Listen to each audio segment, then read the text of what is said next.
I caught my wife planning our divorce during our anniversary dinner party.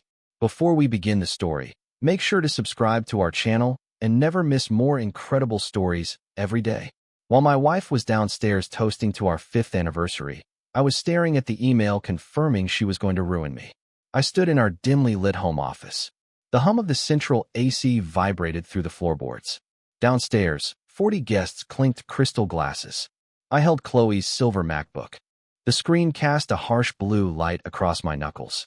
She had left it open, awake, on my desk when she came up to reapply her lipstick 20 minutes ago. I came up to grab the spare boxes of matches for the patio heaters. My hand brushed the mousepad. The screen woke up. An email from B. Vance Legal sat open. The subject line read, Asset Division Strategy, Final Stages. I leaned closer. The text was black, crisp, 12-point Arial. Chloe, confirm the transfer of the remaining $45,000 from the joint savings to the LLC holding account by Tuesday. Once the fabricated credit dispute on Mark's profile triggers the freeze, we serve him. He will have zero liquidity to secure immediate counsel. My breathing remained steady. I did not drop the laptop. I did not throw the stapler against the drywall. I read the numbers again. $45,000. That was exactly half our liquid cash. I moved the cursor to the sent folder. Attachments. Bank routing numbers. PDFs titled Exiting_Mark. PDF. I opened the PDF. It outlined a systematic draining of our Vanguard investment accounts, scheduled in increments of $4,900 to avoid triggering bank fraud alerts. Dates stretch back for months. February 12th, March 3rd, April 15th.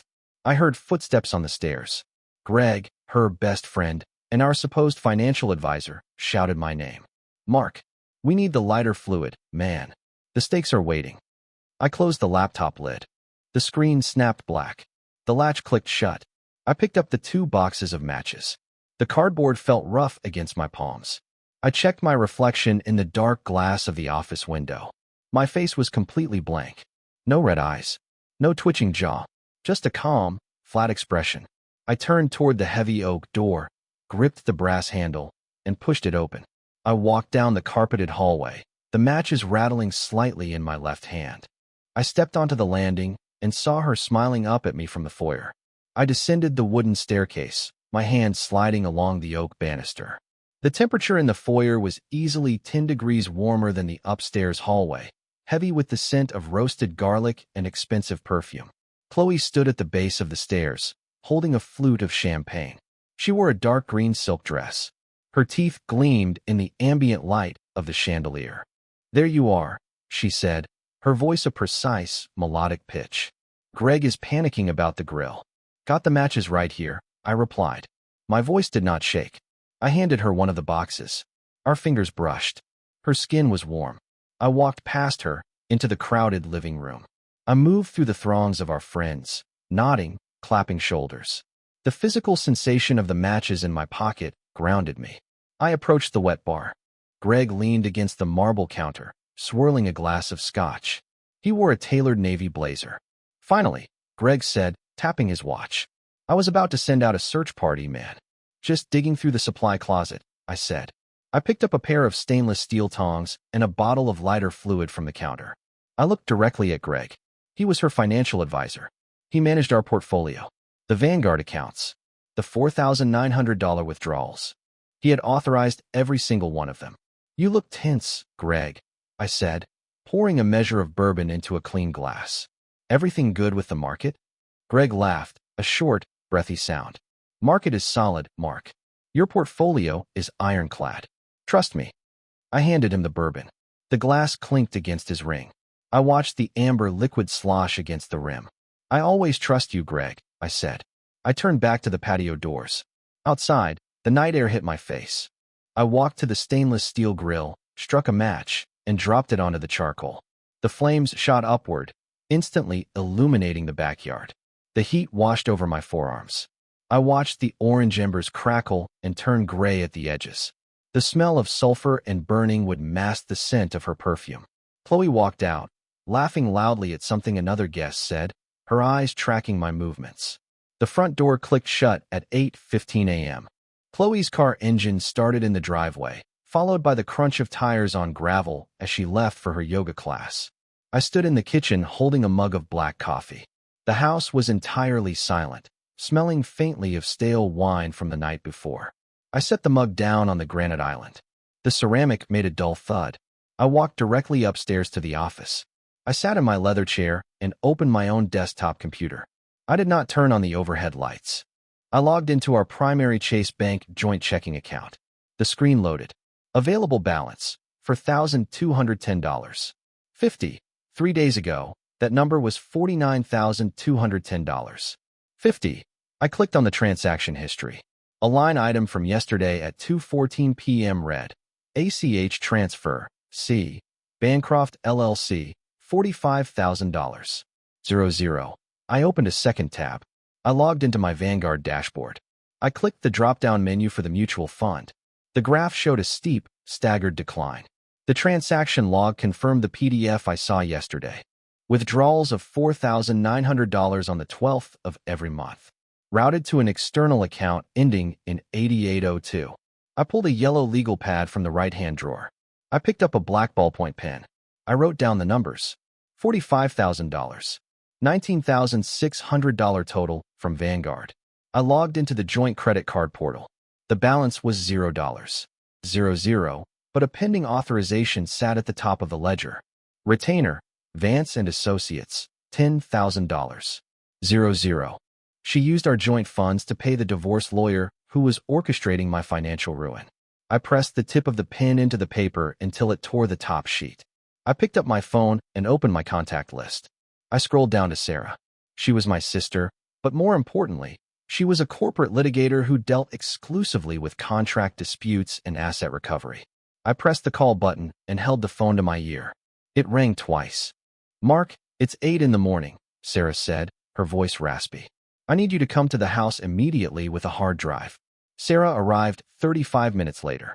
She walked through the front door carrying a black leather briefcase and a silver 1 terabyte external hard drive. She wore gray sweatpants and a dark hoodie, but her posture was entirely rigid. Show me, she said. She didn't ask how I was feeling. She didn't offer a hug. She set her briefcase on the dining room table and snapped the brass latches open. I led her upstairs to the office. I pointed to the glowing monitor. Sarah sat down in my chair. She plugged the hard drive into the USB port. Downloading the Chase statements first, she said, her fingers moving rapidly across the keyboard. Then Vanguard.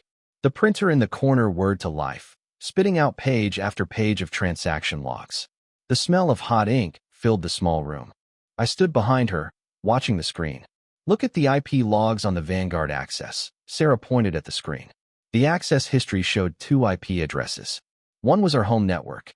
The other resolved to a commercial building downtown. That's Greg's office, I said. The address matched his financial firm's headquarters.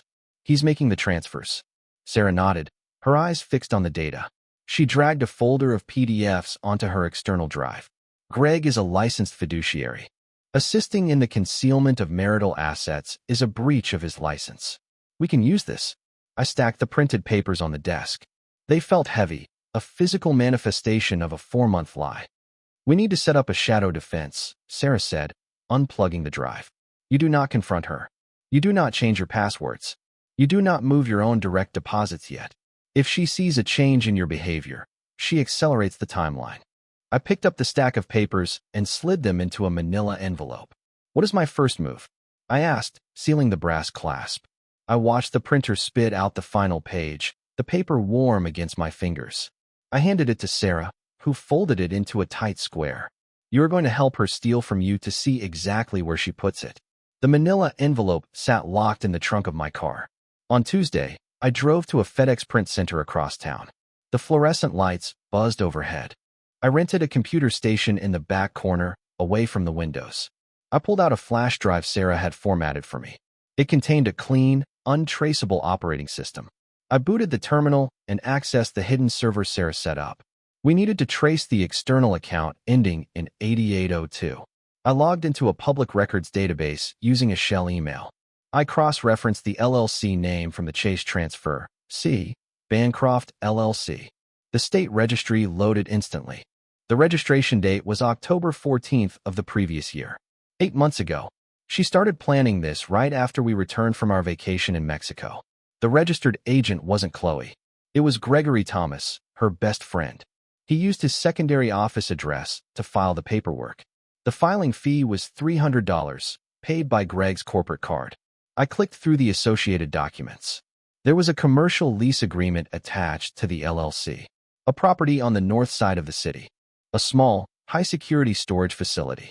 The monthly rent was $450. I printed the lease agreement. The machine hummed and spat out 3 pages. I examined the signatures. Greg had signed as the guarantor. Chloe had signed as the primary tenant. The ink was black, the strokes sharp and definitive. They had built a parallel financial structure right in front of me. Every time Greg came over for dinner, every time he brought a bottle of Cabernet, he was acting as the architect of my ruin. I folded the lease agreement and slid it into my jacket pocket. The paper was stiff against my ribs. I checked my watch. It was 1:45 p.m. Chloe would be at her marketing firm for another 3 hours. I shut down the computer terminal, pulled the flash drive, and walked out into the bright afternoon sunlight. My phone vibrated in my pocket with a text message from my wife. I pulled the phone from my pocket and read the screen. "Hey honey, Greg sent over some routine tax forms for the investment accounts. Can you sign them tonight?" I stared at the pixels. Routine tax forms. I typed my reply, my thumbs hitting the glass screen with measured pressure. "Sure, no problem. See you at home." I slid the phone back into my pocket and drove back to our house. The steering wheel leather felt cold under my grip. That evening, Chloe sat at the granite kitchen island. She wore a white cashmere sweater. 3 pages of documents lay flat on the counter. "Greg says this just shifts the tax burden on the Vanguard dividends to the lower bracket," she said, tapping a manicured fingernail against the bottom line. I walked over and picked up the pages. I read the text. It was a power of attorney authorization, limited in scope, granting Greg unilateral authority to liquidate the remaining Vanguard holdings without my secondary digital signature. I held the paper for exactly 30 seconds. If I refused, she would know I was onto her. I picked up a blue pen from the ceramic holder. "Makes sense," I said. My voice was completely flat. I pressed the pen to the paper and signed my name. The ink flowed smoothly over the dotted line. I handed the pages back to her. She smiled, a quick, sharp curve of her lips. She slipped the documents into a sleek leather folder and snapped it shut. "Thanks," she said. "Greg will be thrilled we got this out of the way before the quarter ends." I walked to the refrigerator, pulled out a bottle of sparkling water, and twisted the cap off. The hiss of carbonation cut through the silence in the kitchen. I took a long drink. The cold water slid down my throat. I had just handed them the keys to the rest of the accounts, cementing their confidence in their own trap. Tomorrow, I would find out exactly what they were hiding in that storage facility. The storage facility sat at the end of an industrial cul-de-sac. The exterior was corrugated steel, painted a dull, weather-beaten gray. A chain-link fence topped with barbed wire surrounded the perimeter. I parked my car 2 blocks away and walked the rest of the distance. My boots crunched on the gravel shoulder. The facility required a key code for the front gate and a physical key for the individual units. I didn't have either, but I had the lease agreement in my pocket, and I knew the unit number, 402. I walked into the front leasing office. The room smelled of stale coffee and industrial carpet cleaner. A man in a blue polo shirt sat behind a thick glass partition.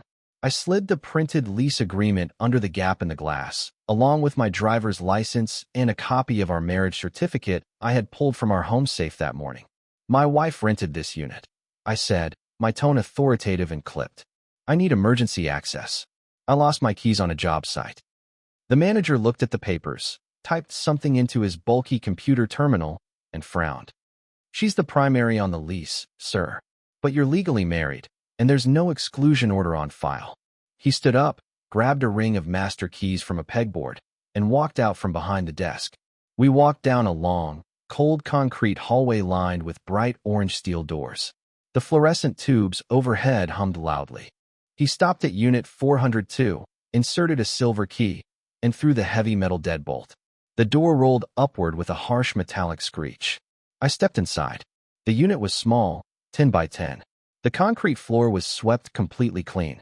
In the center of the room sat 4 large, heavy-duty plastic bins, sealed with plastic ties, and a gray steel filing cabinet. I walked to the cabinet and pulled the top drawer. It wasn't locked. Inside were stacks of thick manila folders. I opened the first folder and stared at 30 glossy surveillance photographs of myself. I flipped through the glossy photographs. They documented my daily routine. My car parked outside the FedEx print center. Me drinking coffee at a diner. Me walking into Sarah's law firm.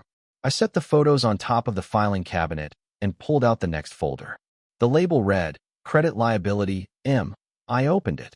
Inside were applications for 3 high-limit personal loans, completely filled out in my name. The signatures at the bottom were perfect forgeries of my handwriting. The ink was fresh.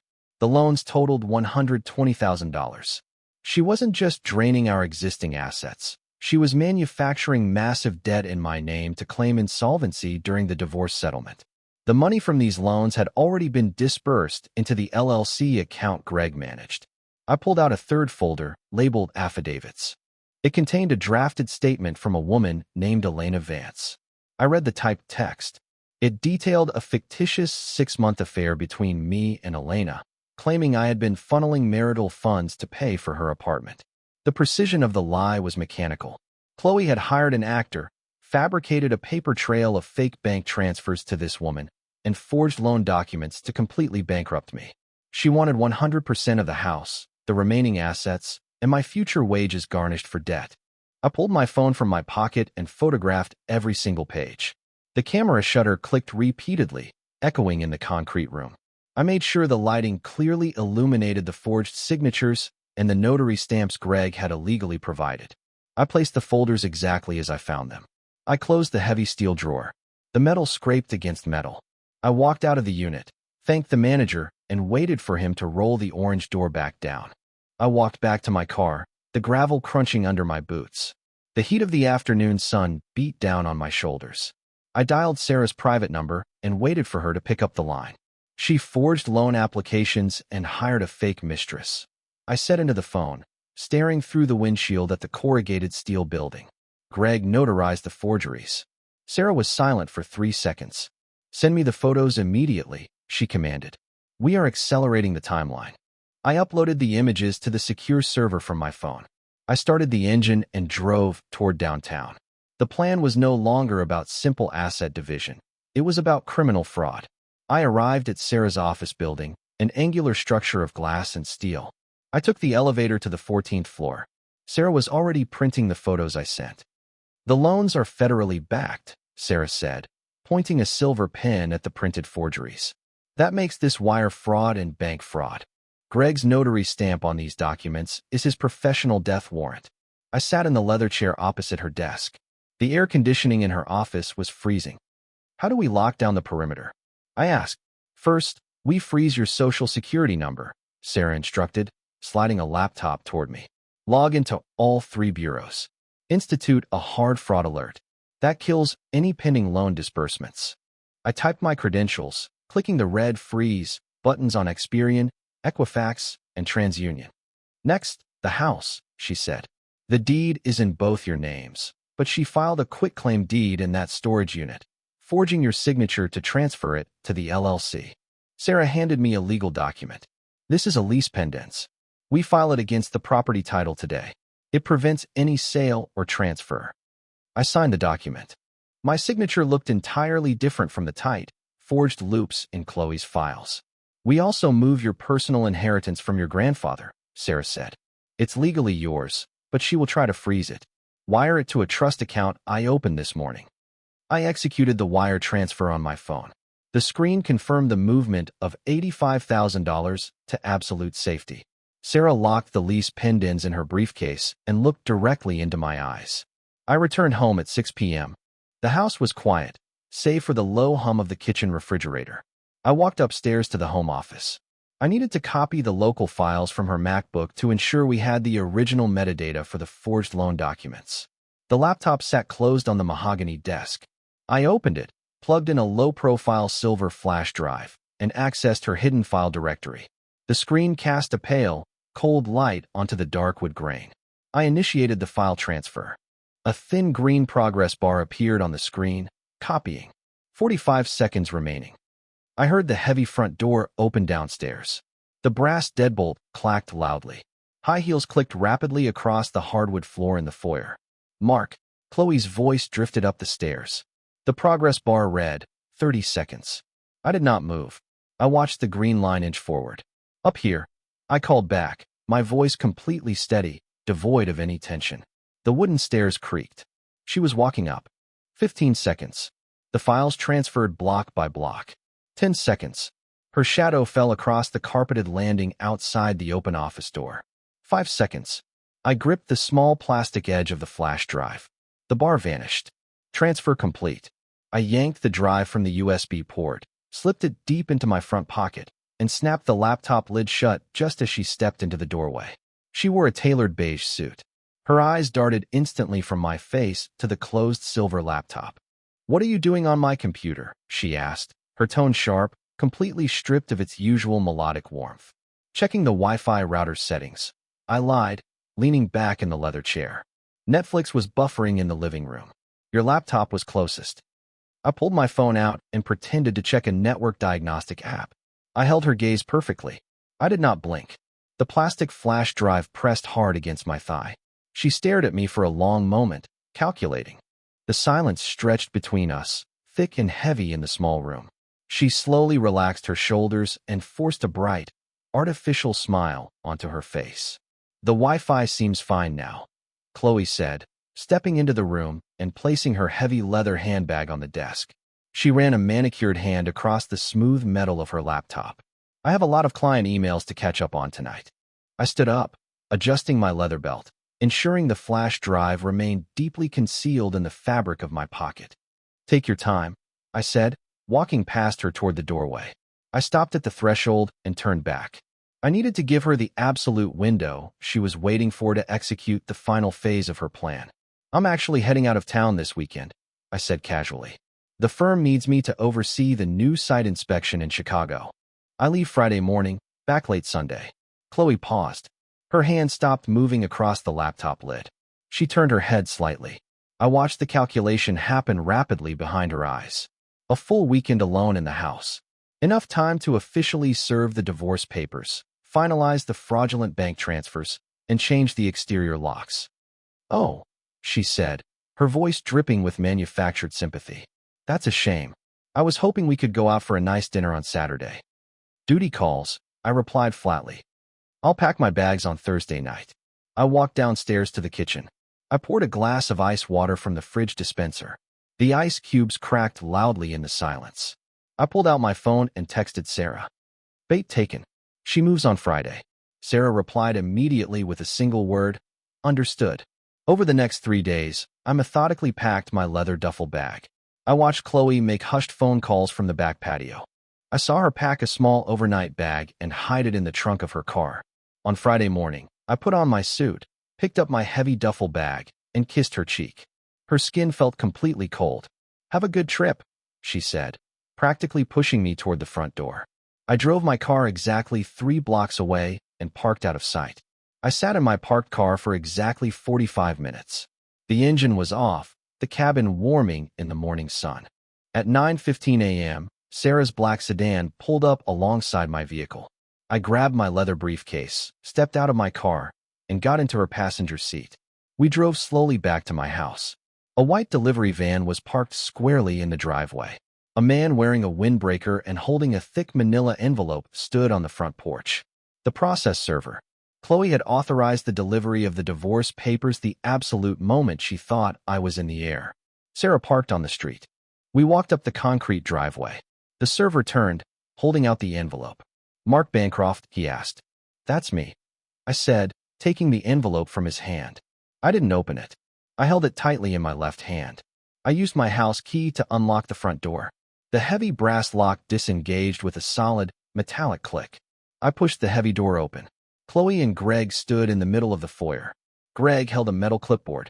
Chloe was pointing toward the living room, orchestrating the removal of my framed artwork. They both froze instantly. "The flight to Chicago isn't until noon," I said, stepping onto the hardwood floor. Sarah walked in right behind me, her black briefcase firmly in her grip. Chloe's face lost all of its color. Her mouth opened, but no sound came out. Greg took a mechanical, clumsy step backward. "Mark," Greg stammered. dropping the silver pen he was holding. It bounced sharply on the wood floor. You were finalizing the wire transfers to C. Bancroft LLC. I interrupted. My voice was low, cold, and entirely devoid of emotion. I tossed the unopened divorce envelope onto the entryway console table. Sarah unlatched her briefcase. She pulled out a thick stack of printed legal documents and dropped them onto the glass table with a heavy thud. We have the IP logs, the forged loan applications, the fake lease agreement, and the illegal notary stamps, Sarah stated cleanly. I picked up the top printed sheet and slid it directly toward my wife. Chloe stared down at the printed paper. It was the glossy surveillance photograph of me, paired with the forged application for the $120,000 personal loan. Her manicured fingers hovered over the edge of the glass table. She did not touch the paper. Her breathing grew rapid and visibly shallow. The carefully constructed image of the adoring spouse vanished entirely, replaced by the physical panic of a trapped animal. She looked at Greg. "Tell him this is a huge misunderstanding," she demanded, her voice cracking loudly in the foyer. Greg did not look at her. He stared exclusively at the stack of legal documents. He saw his own notary stamp printed clearly on the pages. He saw the massive federal fraud implications staring back at him. His face turned an ashen, sickly shade of gray. "I just processed the paperwork you gave me, Chloe," Greg said, his voice a pathetic scrape in his throat. "You told me Mark explicitly authorized everything. You physically gave me the signatures." He took another step toward the open front door, distancing himself from her space. Chloe spun rapidly toward him, her heels grinding loudly into the polished wood floor. "You set up the LLC. You signed the lease on the unit," she screamed, her artificial composure entirely shattered. "You do not get to walk away from this." She grabbed a heavy, water-filled glass vase from the console table and hurled it violently at his feet. The thick vase shattered into 100 jagged pieces against the hardwood. Cold water and green flower stems splattered heavily across Greg's leather shoes. I watched the destruction with absolute cold detachment. I did not flinch when the thick glass broke. "Greg," Sarah said, her voice cutting through the noise like a steel scalpel. "The authorities are currently at your downtown office executing a search warrant for your hard drives. You are facing 3 counts of wire fraud. You should leave." Greg turned, tripping over his own feet, and sprinted out the open front door. Chloe stood entirely alone in the center of the shattered glass, staring directly at me. I stepped carefully over the shattered glass and wet flower stems. I picked up the stack of papers from the glass table and handed the top document directly to Chloe.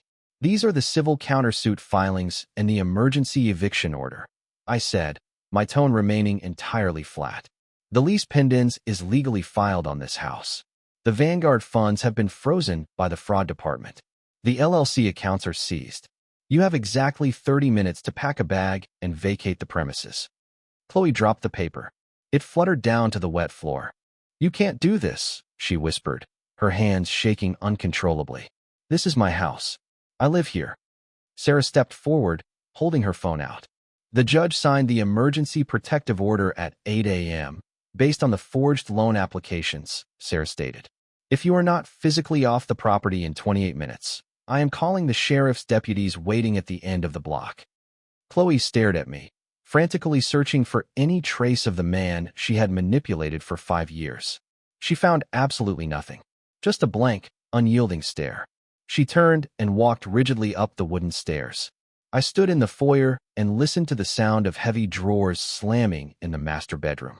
20 minutes later, she walked back down carrying the small overnight bag she had secretly packed the day before. She walked out the front door without saying a single word. The moment her tires backed out of the driveway, a silver commercial van pulled up to the curb. 2 men in blue work shirts got out, carrying metal toolboxes. I had scheduled the locksmiths 3 days ago. They walked up the concrete driveway, removed the old brass lock from the front door, and installed a heavy-duty steel deadbolt. They changed the back patio door, the garage entry, and the side gate. The metallic grinding of their power drills echoed loudly through the empty house. I walked into the kitchen, poured myself a glass of cold water, and drank slowly. The legal proceedings lasted precisely 9 months. I did not see Chloe in person again after she walked out the front door. Sarah handled all communications exclusively through the mediator's sterile office. Greg accepted a strict plea deal to avoid federal prison time, completely forfeiting his financial fiduciary licenses and testifying formally against Chloe regarding the forged signatures. The federal court unwound the fraudulent personal loans, striking the manufactured debt from my credit profile entirely. I legally retained 100% equity in the house and successfully recovered all the stolen Vanguard funds. The house remained entirely quiet.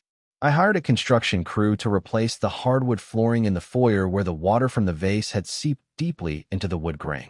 I stood in the hallway and watched them pry up the damaged planks and lay down fresh, solid oak. The physical repair of the physical space perfectly mirrored the methodical reconstruction of my financial life. I did not experience a profound emotional breakdown. I did not spend weeks staring crying at old photographs. I simply assessed the damage, isolated the source of the threat, and neutralized it systematically. Trust is not a mystical, unbreakable bond. It is merely an ongoing audit of behavioral data. The absolute moment you stop verifying the data, you become completely vulnerable to manipulation. The person sleeping in the room next to you is entirely capable of engineering your complete destruction while smiling at you over morning coffee. The mask of affection is simply the most effective camouflage for financial ruin. You must always maintain an independent, secure view of your own assets. My practical advice to anyone entering a binding legal partnership is purely mechanical. Once a quarter, sit down in a quiet, locked room and manually review every joint account, every credit profile, and every property deed attached to your name. Pull the physical records. Check the exact transaction timestamps. Look for the small, unexplained variances in the daily ledger. Do not trust the smile. Always verify the exact numbers printed directly on the bank statement.